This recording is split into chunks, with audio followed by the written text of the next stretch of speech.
ఇండియాలో ఎయిర్లైన్స్ వ్యవస్థ కుప్పకూలిపోయింది. ఎయిర్పోర్ట్లన్నీ కూడా అస్తవ్యస్తంగా మారిపోయాయి. లగేజ్ తోటి ఎయిర్పోర్ట్ లాన్స్లో నరకం అనుభవిస్తున్నారు ప్రయాణికులు. 4 రోజులైపోయిన పరిస్థితులు సాధారణంకి రాలేదు. 850 విమానాలే రద్దంటూ చాలా చావు కబురు చల్లగా చెప్పింది. తల దించుకునే పనిచేసిన ఇండిగో నిమ్మకు నీరెత్తినట్టుగా వ్యవహరిస్తోంది.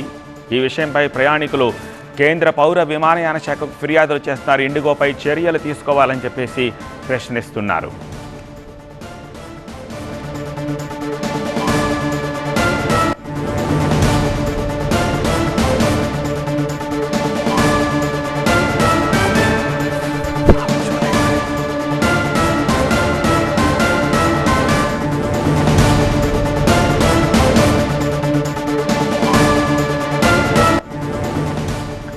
పరిస్థితి ఇలా ఉంది కాబట్టి తెలంగాణ ప్రభుత్వం కొంచెం అలర్ట్ అయ్యింది. ఎయిర్పోర్ట్ దగ్గర కొన్ని బస్సులను ఏర్పాటు చేసింది. ఎయిర్పోర్ట్ నుంచి చెన్నైకి వెళ్ళడానికి, అలాగే బెంగళూరు వెళ్ళడానికి, ఎందుకంటే సిచ్యువేషన్ నార్మల్సీకి రావడానికి ఇంకా టైం పడుతున్న నేపథ్యంలో స్లీపర్ బస్సులను అరేంజ్ చేసింది.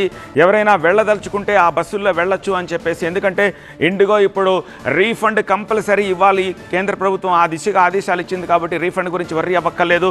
మీరు త్రూ ఏజెంట్ ద్వారా బుక్ చేసుకున్నా, మీరు డైరెక్ట్గా ఆన్లైన్లో బుక్ చేసుకున్నా సరే మీ రీఫండ్ మీకు వస్తుంది. కాబట్టి ఆల్టర్నేట్ అరేంజ్మెంట్స్ తెలంగాణ గవర్నమెంట్ చేసింది. ఇండియన్ రైల్వేస్ కూడా చేసింది. ఇండియన్ రైల్వేస్ అన్ని super fast Vande Bharat express రైళ్లలో అదనపు కోచెస్ని ఏర్పాటు చేసింది.